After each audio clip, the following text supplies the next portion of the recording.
Kolkata, the city of joy. কলকাতাকে চেনার অন্যতম একটা উপাদান ট্রাম। আজকে আমরা সেই হারিয়ে যাওয়া ট্রামের উদ্দেশ্যেই যাচ্ছি। এসপ্ল্যানেড মেট্রো স্টেশন থেকে কিছুটা হাঁটা পথেই আমাদের গন্তব্য।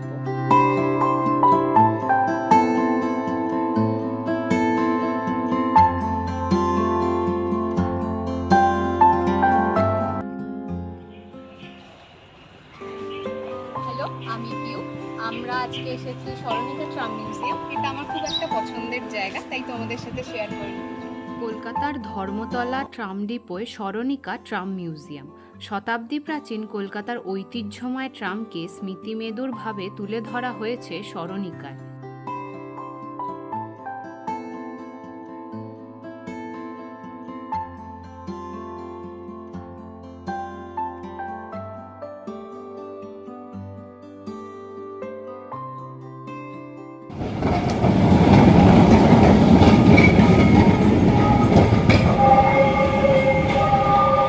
ট্রামের ১৫০ বছরের ইতিহাসকে সকলের সামনে তুলে ধরার জন্য কলকাতা ট্রামওয়ে কোম্পানি এই অভিনব ট্রাম মিউজিয়ামটি তৈরি করেছে।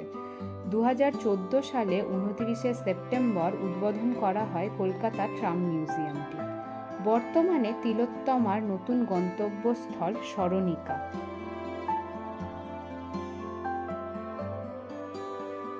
ট্রামের দ্বিতীয় কামরা হল মিউজিয়াম। কলকাতা ট্রামের শুরুর দিনগুলো সম্পর্কিত নানা খুঁটিনাটি ইতিহাস রয়েছে। ঘোড়ায় টানা ট্রাম থেকে শুরু করে ফ্লোটিং ট্রাম, ভল্টোমিটার, অ্যাক্সোনোমিটারের মডেল রাখা আছে। কামরার দেওয়াল জুড়ে পুরনো কলকাতার ছবি। ট্রাম বিবর্তনের গন্ধ লেগে আছে গোটা ট্রাম জুড়ে। আমরা এখন ট্রাম ক্যাফে সম্বন্ধে জেনে নেব ওনার কাছ থেকে। নমস্কার, আমার নাম জালালউদ্দিন শেখ। আমি স্মরণিকা ট্রাম ক্যাফের কেয়ারটেকার হিসেবে বলতে পারি। আমি এখানে আছি। এই মিউজিয়ামটা করার উদ্দেশ্য হলো, ভারতবর্ষে অনেক গাড়ি আছে, কিন্তু এই ট্রাম গাড়িটা একমাত্র কলকাতাতেই আছে। তো এই যে ট্রাম গাড়ির একটা ইতিহাস আছে, সেই ইতিহাসটা কোনো জায়গা থেকে কিন্তু জানা যায় না। ভারতবর্ষে অনেক মিউজিয়াম আছে, এমনকি কলকাতাতেও অনেক মিউজিয়াম আছে, কিন্তু সেখানে কোনো ট্রামের সংগ্রহশালা নেই।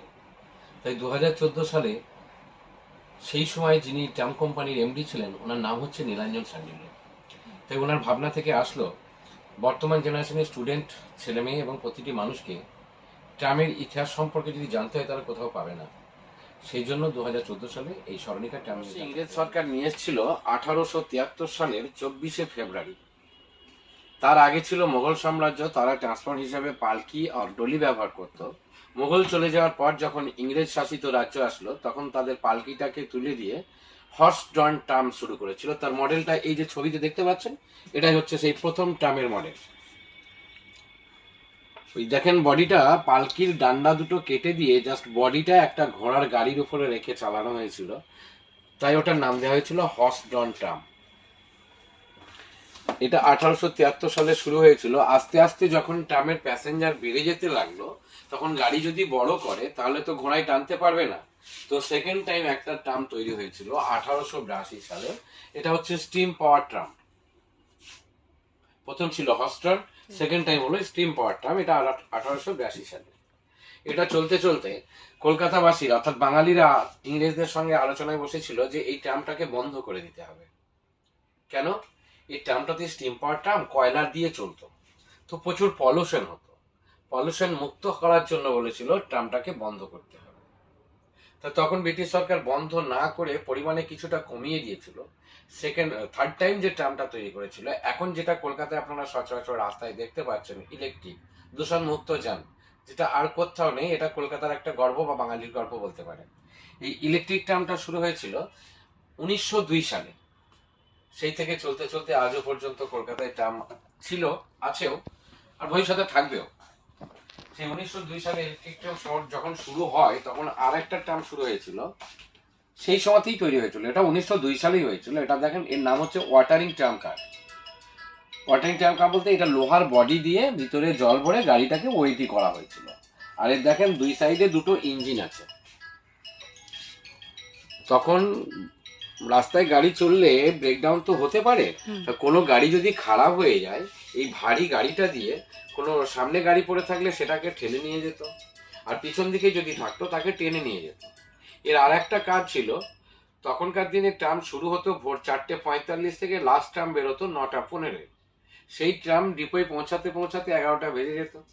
প্রতিদিন প্রতিটা ডিপো থেকে এইরকম ওয়াটারিং ট্রাম কার 3টে-4টে করে বেরিয়ে কলকাতায় যত ট্রাম লাইন থাকে লাইনগুলোকে পরিষ্কার করার জন্য এই গাড়িটাও ব্যবহার করা হতো।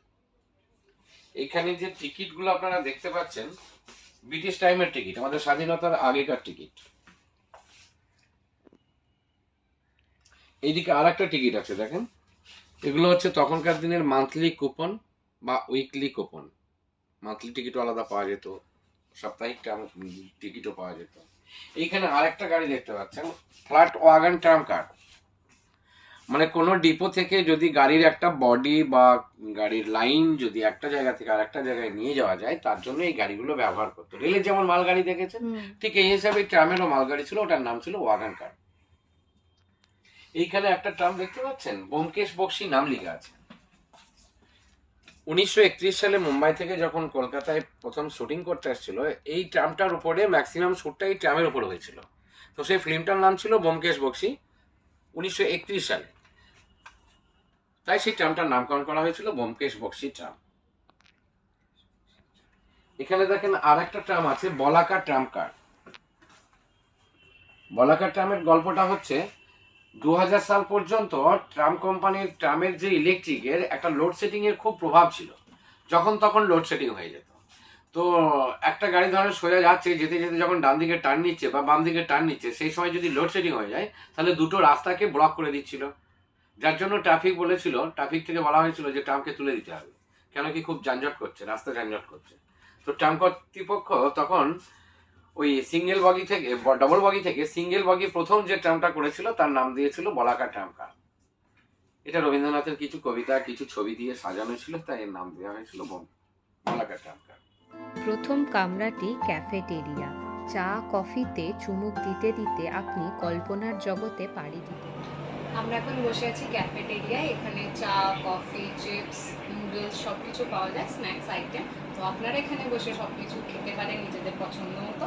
আর এখানে কফির টেস্টটা সত্যিই খুব ভালো।